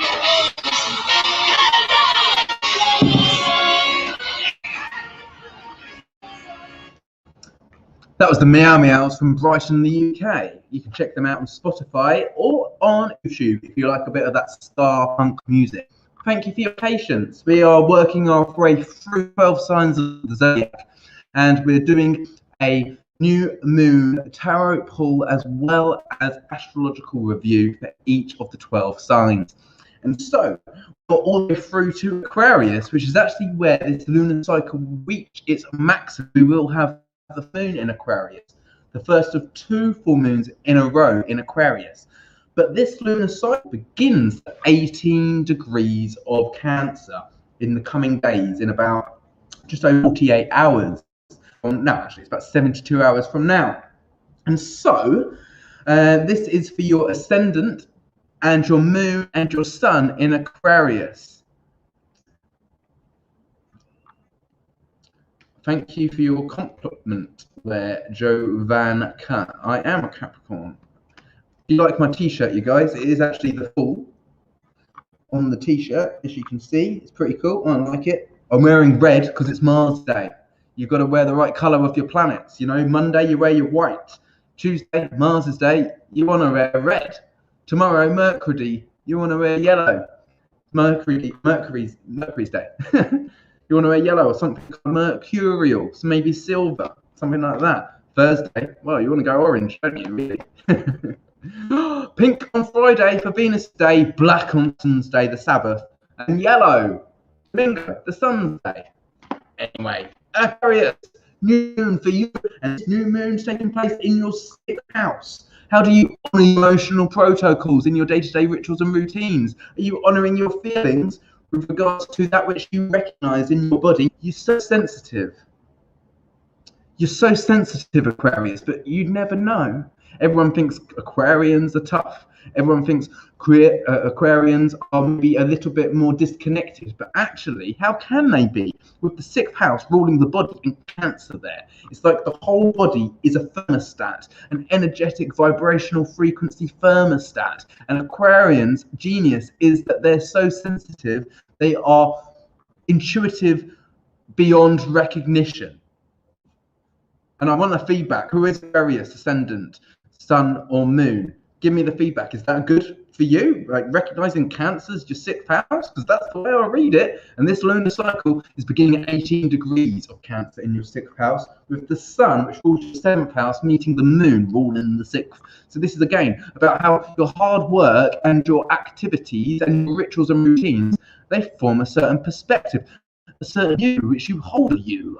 And so it's important that you do honor your life rather than going blindly following the leader into situations that maybe don't feel appropriate. Maybe working in situations or scenarios or perpetually doing things in our routines that sabotage ourselves because they don't feel so good. Recognizing that you're here to feel what is for you through this lunar cycle. It's a new paradigm of recognizing how we honor our emotions. This is very important. It's actually how we honor our self-worth. If we're not honoring our emotions, we're pretty much giving ourselves a thumb down. If we're not honoring our emotions, what we're pretty much doing is restricting and self-sabotaging ourselves. So Aquarius, are you taking yourself to a diet that serves you? Are you going to the gym that honors you? Are you doing a job that serves you in a way that gives you emotional fulfillment? Are you speaking to yourself in a way which is compassionate, mindful, coherent? Are you breathing through your moments and honoring your genius? Because the best way to honor your intellect is to recognize your emotions, because you've got Cancer in the 6th house. And so this is powerful advice. How to honor the mind, which goes crazy because we're thinking about this and that. Well, we go into breath, we go into our emotions, we do the things that brings into our sensuality, being like a mother to ourselves. And so this is saying honor the mind. be within the integrity of our mind, but the mind blows water, air, creates waves. And so you can consider that you can settle yourself down or you can rock the waves. You want to be gentle and easy with regards to the way that you perceive and the way that you think. You don't want to put yourself into all of these fears that mind actually brings up. And so judgment will allow us to feel. This darkness is our feelings, and it's the recognition that they need to be felt. And so we must speak ourselves into contentment. Like, for instance, if you've got a job interview, Aquarius, you might be like, oh, I'm scared, I'm nervous. But you're like, come on, it's not your first job interview. You got that other job before, you were great. In fact, that job was meant for you. You are in alignment. So we speak to ourselves to bring soothing nature to our perspective about our rituals and routines that we might be going into, new situations. I've never been down the gym, never been to a yoga class, never been to a vegan cafe. You might not have been there, Aquarius, but you can go. This is meant for you. This is your moment. This is your perfect momentum to follow and guide yourself through the eye of the needle. Because why? Because you're worthy to honor your emotions. You're worthy of having comfortable ritual routines in your day-to-day experiences, and the grand amount of them, the way that you anchor contentment into your rituals and routines means that you're going to manifest this into your reality more and more. This is like a manifesting mechanism, a law of attraction mechanism, because you become more magnetic the more that you can honor your emotional protocols, which is actually starting with you speaking intellectually to yourself in a way that allows you to recognize your emotions and honor them. Lovely. The full moon will be in your first house. Lovely. I see you, Julie. Thank you for your lovely comments. You are all equally appreciated. Next, we've got Pisces. Pisces, you got Jupiter retrograde, your ruling planet in your first house, and it will be going retrograde back into your 12th house, back into Aquarius, where it was a few months ago. This is happening within this lunar cycle, which is taking place for you in your 5th house of creativity. Yeah, the sun is going through your 5th house of creativity, where it's being met by the moon to have this new lunar cycle within the moon's home sign at 18 degrees of Cancer, your 5th house. So this can be that you're pregnant, Pisces, with creative ideas that nurture you. You're bountiful with emotional inspirations and enthusiasm, which you can explore in your day-to-day rituals and routines. Mars and Venus, a transit through Leo, your 6th house. You can be invigorated for the openings, for the potential. You can actually find you've already been exploring and leading yourself into new things that can support you in your community affairs. Saturn in your 11th house, opposing the Mars Venus. And so you can recognize that the sun, which rules your 6th house, meeting with the moon in the 5th, gives you the opportunity to find that, yes, you can be very creative with how you choose to utilize your time, with how you can find that you're able to harvest results of honoring your own creative flair, your own heart's desire, and manifesting more from choosing rituals and routines that recognize your own interpersonal relationship dynamic.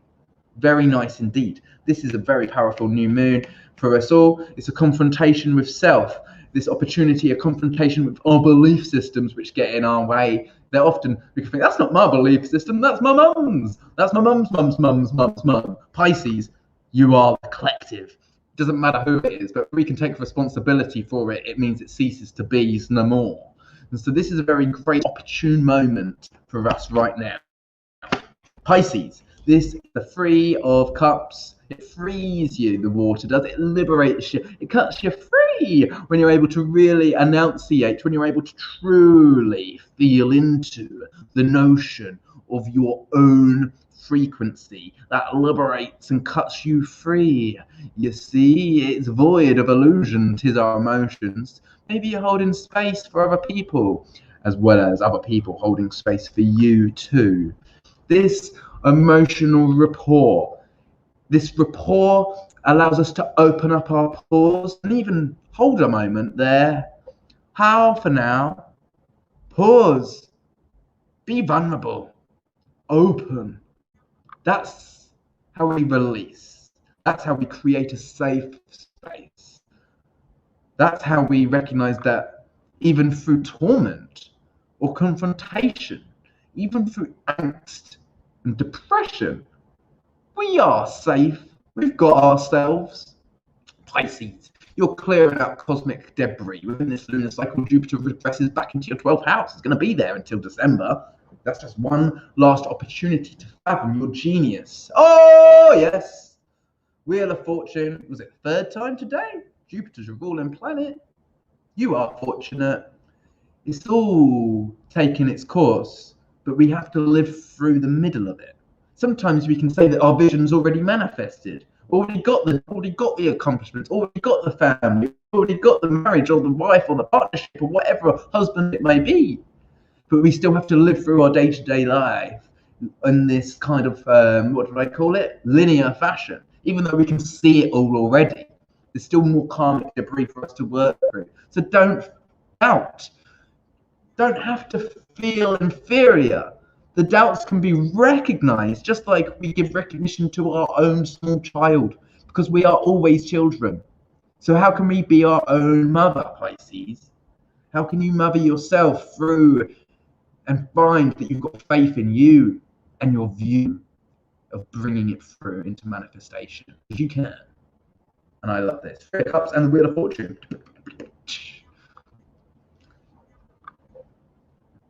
Yes, Deirdre.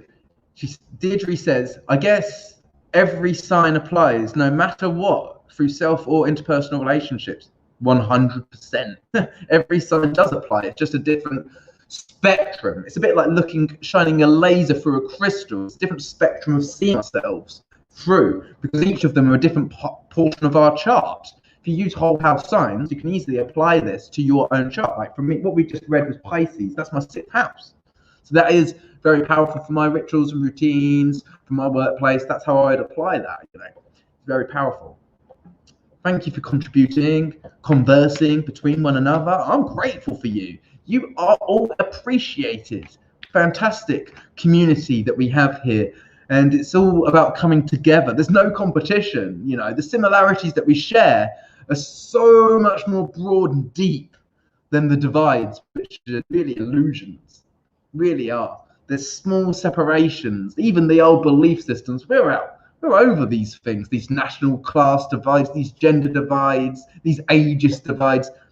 We are beyond that. And it's our healing journey to give that the recognition, just to push it through, to flush it through. That's our job now. We are the cosmic clearers of time. And this is our vocation. So we got 3 more signs. 3 more signs. The first 3 signs of the Zodiac. This is the spring signs of the Zodiac. We're going to move through Aries, Taurus, and Gemini, where this lunar cycle we're closing out again. First of all, Aries, your ruling planet Mars is about to be met by Venus as we move through into this lunar cycle, but currently Mars at 16 or so 17 degrees of Leo, your 5th house of creativity. And so this is very powerful for you. We're closing out a Mars-Venus cycle that started back in 2019. Oh, we know so much has changed for your identification. You're open to yourself so much more. Mars has gone through a whole retrograde since then in your own sign. And now it's in Leo. So how are you cultivating your own projects? How are you giving birth to your own enthusiastic interpretation of who you came here to be? Well, Venus is going to help you receive your own bountiful gifts and talents. And the view of you is about to really be interpreted as Venus meets Mars and takes over. But this lunar cycle, it's taking place at the bottom of your sky, in the 4th house, where the sun, which rules your 5th house, where your ruling planet Mars and Venus are. And it's actually that we have this sun and moon meeting in the 4th house. So this again is about your family line. This is about the roots often of our being. And so we can find what's nurturing for us is actually you actualizing and other people being open. But people are only as open to us as we are open to ourselves. So are you recognizing that you are valuable, no matter how sensitive or egotistical that might feel from moment to moment? When we're bold, courageous, and step into the magnanimous nature of who we are, we're recognizing that, yeah, we are quite deserving, we are quite accomplished, we're quite radical, quite beautiful. We can be open to our value, and yet still, oh my gosh, still the old family karma is a bit backed up. It's like a computer. We get an upgrade, we've got a brand new program, but they're all bedraggled. So we recognize these bedraggles like they are part of us. You're stupid, you're old, you're not serving me anymore. We take them along and we say, hey, I recognize you, sensitive parts of self. You're okay. Come along with me. We've got adventures to do. We've got creativity to see through. And you're part of me. You're part of my story. We're just raising the vibration of these past selves that we're talking to. We're just raising the frequency of our own story from the past so that it can be updated. You are the Ram, Aries. So it's about time that we spoke to our parts of ourself, which is the young kid. The Ram is the new idea, and we're uploading and we're open to this new spark. So thank you for being there. Thank you for getting things started. Thank you for initiating yourself into this lunar cycle. We honor your emotions as your kid, as your father, as your own mother. The divine subtle body within you is asking for acceptance.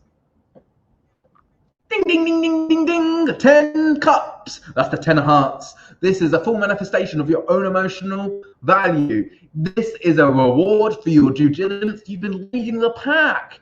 It's a bit like the passing of the baton. Venus is coming. Venus is coming. Venus is coming for you. And this is a great opportunity to see that your emotional value is manifesting in view 360 degrees like a vortex all around you. Due to your hard work and due diligence, you've delivered yourself. Wow, and it took core strength, it took courage, it took all of our opportunities to alleviate ourselves. It took our other relationships to other things so that they could help us see our shadows and take away the pain. The soothing nature of Venus is alleviation. It is a negative. It takes away. And so we are looking at this alleviation. It's so soothing. If Mars is a plus, Adam, Venus is an Eve, and it evens things out. It subtracts. It's alleviation. So this lunar cycle is massive alleviation as you manifest 10 cups, completion phase.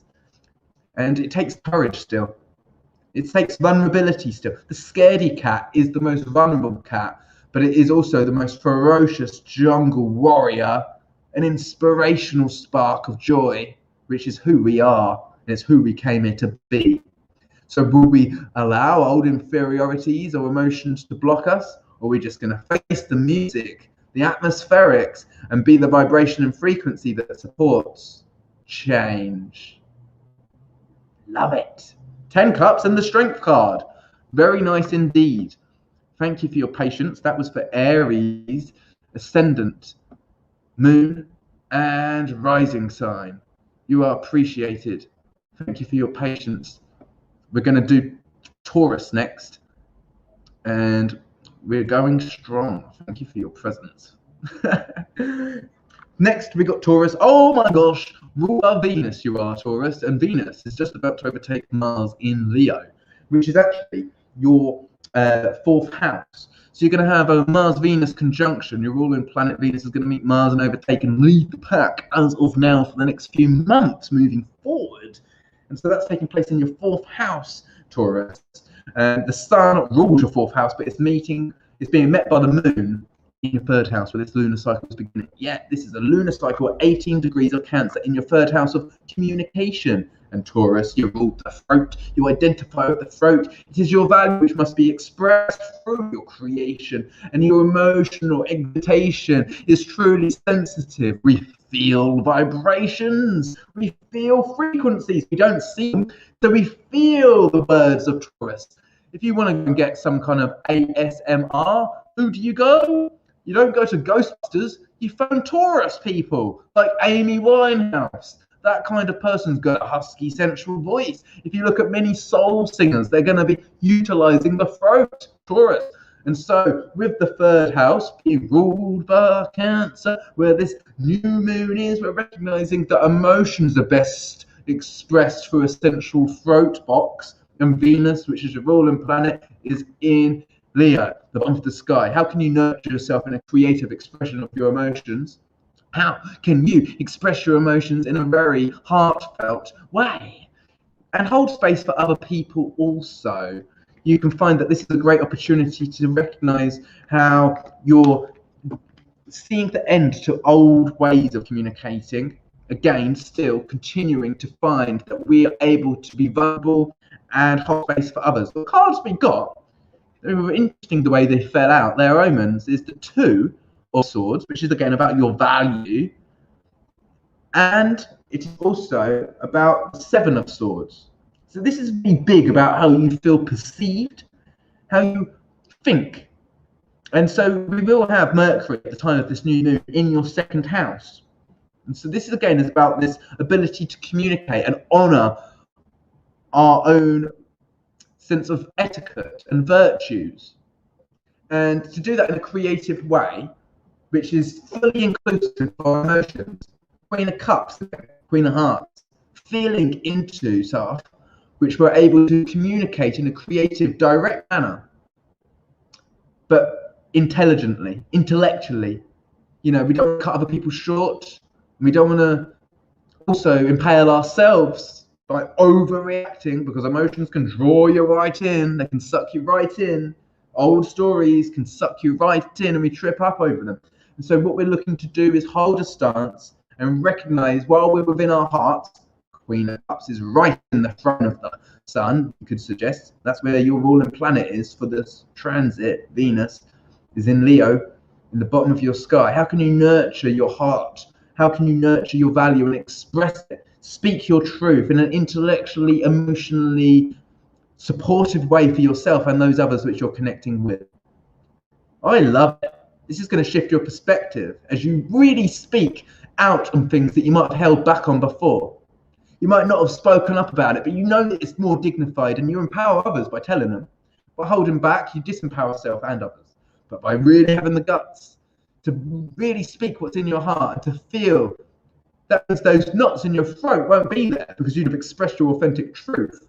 And this will shift. People might respect you more. It might be intimidating that people can respect you more for speaking that truth, which you might have held back for. You might have actually had people thinking, well, they don't speak up for themselves. They must not love themselves too much. They must be too shy. So this is getting over that and saying, hey, you've been stood on my toe for 10 minutes. Please get off my toe. It's going to turn blue. My emotions say me, I've got to tell you now, otherwise my toe's going to fall off completely. So this is honouring our truth. Expressing it emotionally in a heartfelt way, which is respectful for others, but most importantly, ourselves. Very nice indeed. I'm grateful. Thank you for your presence, Rebecca, Samantha, and Dawn. Essential Expressions. I'm grateful for each and every single person watching this video. You are so dearly appreciated. I appreciate you just for being who you are. Last we got Gemini. This lunar cycle began way back in Gemini, and we're closing it out. And it was a solar eclipse, new moon. However, the moon currently in Gemini, Mercury moving out of its shadow over the course of the next 24 hours, we shall have a new moon in Gemini's second house. So this is for Gemini, ascendant, moon, or sun. A new moon at 80 degrees of Cancer in second house of talents, of gifts, of money, of your income, of your revenue, of your self-love and your honouring of your self-respect. Your emotions are your greatest thing to honour, Gemini, because Cancer rules your second house, which is where this lunar cycle begins in Cancer's home sign of the moon. So as you recognise your feelings, if you don't want to work at that job because it's consuming and takes away your time, but yet you felt that you had to commit to it, this is your opportunity to cut yourself free from it. If that partnership doesn't honour your emotions, it's not serving you, it's not worth you spending time being within it. So you must cut yourself free from things that don't honour your self-worth and credibility, that take away from the current you see, because it keeps you all up in inferiorities. This is a great, powerful time. This lunar cycle is actually going to see your ruling planet Mercury ingress into Cancer on the 11th. And this is just straight away before Venus meets Mars. So again, about you honoring the value of your emotions and how you express these emotions, how you communicate and honor these things. And as I say, the Sun, which rules your third house of bridges and communications, you're such a creative messenger of the gods. And so this is about how you can actually infuse your emotions. Maybe even people didn't recognize that you are always not about so much the intellect. Your intellect is inclusive of your emotions. And people can recognize this more and more so through this cycle as you activate this transparent bridge of connection and communication with those people that you're in relationship with Mars, Venus closing out their cycle in your third house. This is the old patterns falling away as you demonstrate and nurture yourself into a new way of fashioning these connections, these bridges, these communications. We got this card again. As I say, it's a whole new cycle. Mercury's just like refashioned. Mercury's your ruling planet. It's refashioned, just come off the back of an eclipse in its sign, just come on the back of the whole retrograde. It's like a whole new Mercury. And so it's a whole new you. It's a whole new story for you to write your groove into. Your frequency is your groove. Your manner, how you hold yourself, how you perceive, how you give yourself that recognition because you're worthy. And so this is very powerful. And again, where's the lunar cycle? Well, it's in your second house.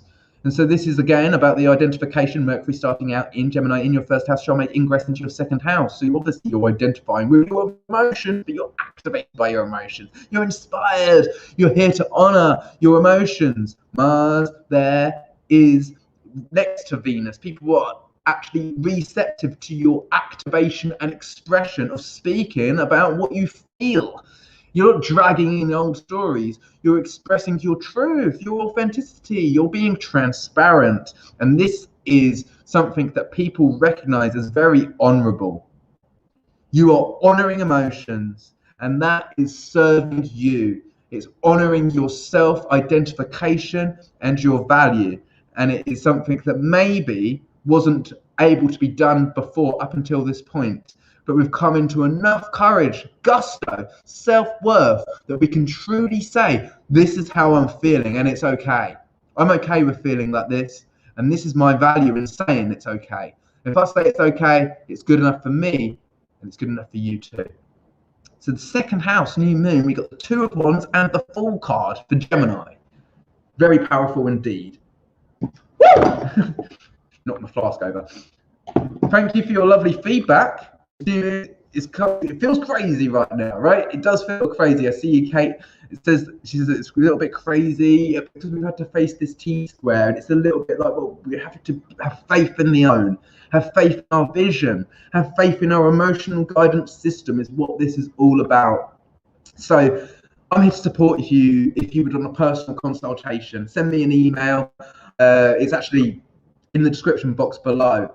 You can actually order and arrange a mutually beneficial time. The special offer for the next week before the first quarter moon with regards to the secondary progress chart readings, which you can have at a reduced price. But I also do your natal chart readings, any relationship, business, or even elections you need doing for particular things. I'm here to serve you.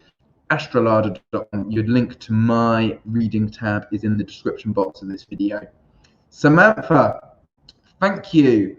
Oh, I'm grateful. This is lovely that you say this. I'm grateful for that lovely feedback. I love what I do, and this is great to be able to connect with you guys in this community. I truly, really, deeply appreciate every single one of you. Thank you for supporting yourself. Thank you for supporting all the astrologers on Astrology. Thank you for loving yourself and honoring your emotions. This is what this cycle's about. And it might mean facing some vibrations and frequencies, but we've got this. We hold ourselves and we hug ourselves every single day. We wake up. In fact, we dawn and we rise in love. And we might take a few moments to remind ourselves with a few affirmations. Just say, hey, I'm worthy. I'm accomplished. I've done so much in my life. I've moved beyond so many old stories, and I'm just continuing to do this. This is what we came here to do, is to feel into old stories and recognize that feeling them alleviates them. It washes us free from what was, so that we can open space into new stories. You are the news story. You're the anchor. You're the journalist. You're the author. So put yourself into pole position. You are in the driving seat. You are the centaur of this story. Thank you for being inspired. Thank you for being within your own creative space. Thank you for being within your heart. Thank you for being a visionary. Thank you for anchoring love and for feeling into your own chest. Cancer is the crab that feels at home because it carries its home on its back. It can go into its safe space always. You're always safe with you. But it's his feeling that gets things off of our chest. And you're safe. In fact, you're beyond safe. You are within your own contentment with yourself. Thank you for honoring. Thank you for being. You are appreciated. I'm going to speak to you real soon. We're going to be back with a special feature or astrological presentation in the coming weeks. Thank you for the lovely super chat, L. Thank you for being present. Broken Arrow Farm, Matt, Rebecca, all appreciated. Watching the recording, thank you for being you. I'm going to catch you real soon. Have a lovely new moon and enjoy your moment. Ta-ra for now.